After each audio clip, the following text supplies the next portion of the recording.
podcast on the Arizona Wildcats. Part of the Locked On Podcast Network, your team every day.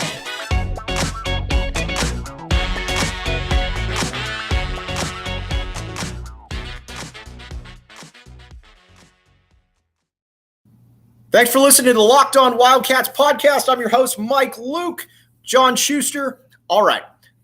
We talked a lot of NBA playoffs yesterday. Let's talk a little bit of football here, Pac-12 South edition. I watched the USC spring game, and I'm not going to pretend that I watched all of it, but I watched about 5 minutes of it. Wow. Okay. 5 more minutes than a lot of people probably did. I believe that, that door that was open for about the last 12 years in the South, something like that. I believe that door is about to be shut. Okay. I believe that Arizona football can continue to ascend, but I believe that USC under Lincoln Riley is probably going to be running things here for, if not this year, for the foreseeable future very soon. I can understand that, and that's the reason that USC brought him into the fold. But it becomes makes sense. Yeah, it at least becomes interesting that Arizona appears to be moving in a direction that makes it better for them to slot, as opposed to where they could have been. If Riley had been hired maybe 2 or 3 years earlier, when Arizona was a disaster, we're coming off a 1-11 season, but we are not a disaster. For all intents and purposes, Arizona's still a football disaster, but there's light at the end of the tunnel that does not appear to be a train. So, it looks like the recruiting class has gone well. You've got some good quarterbacks and some good skill people in the fold. People rightfully expect Arizona to be more competitive this year. If they keep stringing together good recruiting classes on top of that, then they ought to be pretty good. And that gives them maybe an opportunity at this point in time to be ahead of ASU, which is clearly in trouble. Stay ahead of Colorado, which is clearly in trouble. And then you're battling UCLA and Utah for positioning in that conference. And with an opportunity, if you've got the right kind of players, to be able to see if you can catch USC at the right time and get into some good bowl games as a result. Is SC going to get better talent? Is SC better? Yeah. But even when Pete Carroll was here, Oregon State could beat SC. So it was tough for even those USC teams to run the gauntlet through what's a difficult enough week-to-week conference. And so is USC going to win a bunch of South titles and probably Pac-12 titles under Lincoln Riley? Yeah, more than likely. But does that mean that you can't catch them here and there? No, you can do that. But this was really, I think, the first home run hire the conference has had since Chris Peterson took over at Washington, 8-9 years ago. I mean, I can't even really remember. This is really the first time where it felt like USC was like, all right, we're done screwing around with bums. We're done screwing around with people that we know because they were here for 1 year or whatever. We're going to get a real established coach. So I would imagine that they're going to be really good. But if you're Arizona, let's be honest, your basis of your success is not viewed off Pac-12 South championships right now. It's viewed off continuously getting better. You got one win this year, or one win this past year. What did I think you and I put it at this year that we'd like to see? 4? Yeah, I think so. 4, and then you get into 7, and who knows? By year 4, you start looking, okay, I got a lot of the senior-laden group. Maybe I can compete. But I think that's what you got to look at if you're Arizona. But I did get the sense watching this that the Pac-12 South is about to be. It makes sense, And the thing is, as frustrating as it is, if you're not USC, from a national standpoint, the Pac-12 wants USC to be dominant. They want them to roll through their half of the conference, because then the Pac-12 gets a lot more national attention, because instead of your top team being ranked 12th, your top team is ranked 3rd.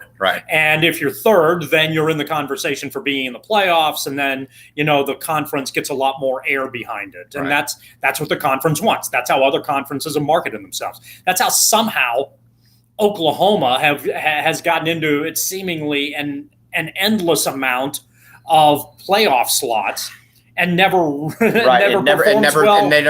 well for sure. So it's that's what I think they're hoping for out here. And frankly, I think one of the real tests in regards to what is USC. Does USC has a lot of talent? Are they going to bring in a lot of talent? Yeah, I think both of those things are obviously true. How good are they defensively? That mattered at Oklahoma eventually. Let's talk about that. But first, I want to talk about Built Bar.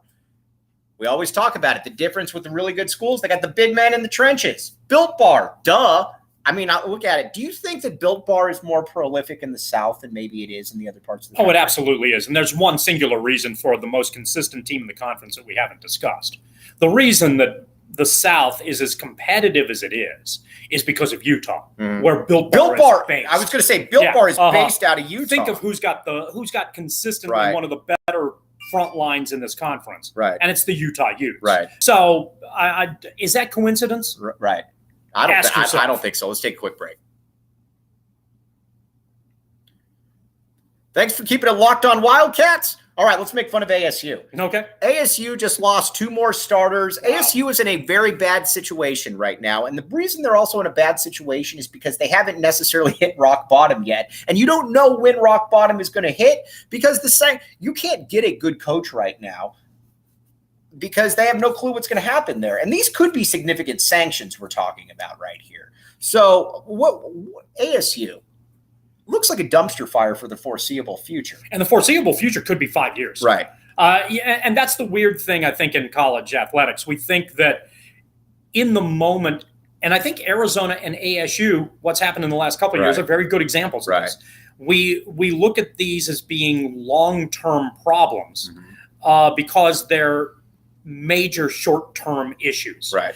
For Arizona, as an example, 2 years ago, when you were looking at the difference between Arizona and ASU, you were thinking, holy crap. Right. Hurley's got them winning 20 games. Arizona's under sanctions. The Arizona football team's a complete disaster. It looks like Edwards is bringing in talented players. That ASU football team looks like it's finally on the verge of breaking through. We don't know what and they were incredibly is going talented, on. But man, they were dumb. And if the U of A doesn't have a basketball team, then what the hell is this university going to fall back on? Right. Because its football team is a disaster right now. Well, a year or two later, it's that brief. It's that brief, yes. So I don't know how ASU is obviously dealing with serious problems with its football program. Right. Are those serious problems going to be a 1-year thing, a 3-year thing, a 5-year thing, or beyond?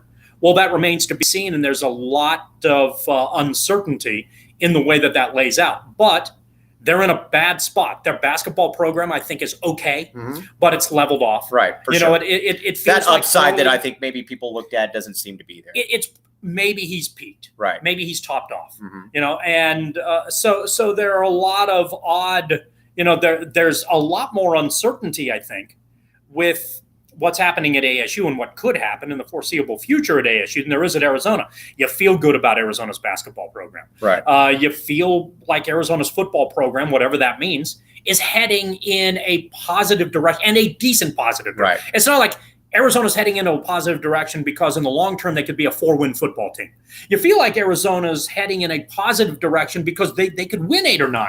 They could be similar to the consistency of what's been going on at Utah. And if they could do that, then, you feel pretty good about your chances to be competitive. Right now, and we'll see if that plays out. Obviously, that's still down the road a little bit, whether, that topping off point is possible. Right now, you don't know, like you said, what the bottom is for ASU, and that's a huge problem. Have I told you about Rock Auto? Not since I mentioned to you that a couple days ago I got the Rock Auto email newsletter. You are a walking billboard for Rock Auto because you've utilized Rock Auto and you know how good it is. Yes. It's there, and you know what? I'll tell you what. Let's take a quick break. In the last part, we'll be talking about how great Rock Auto is. All right, Schuster, talk about Rock Auto. Let me give you 2 examples. I'll give you one more recent example of Rock Auto. I had some fuel injector thing that was acting up in the 2012 Kia Soul. Had to get it fixed. Took it to a shop. Shop says, well, you can only buy our part, which is $1,100, and then we're going to charge you, $125 an hour for labor. So the bill is going to come in at about $1,500. I didn't like that very much. So I decided, wait, I can find this part on Rock Auto for about $350. Right. So I bought the part on Rock Auto for $350, which was a third of what the mechanic what the shop was saying that I had to pay for that part. And then I just found another mechanic who could put it on. Took him 20 minutes to do it. Car's been running fine. I got out of that repair for about $500 as opposed to $1,500. And the most significant difference and reason why was the convenience and availability of Rock Auto. You know what? Everybody have a great day. Rock Auto, you're where it's at. Thanks for listening to the Locked On Wildcats podcast.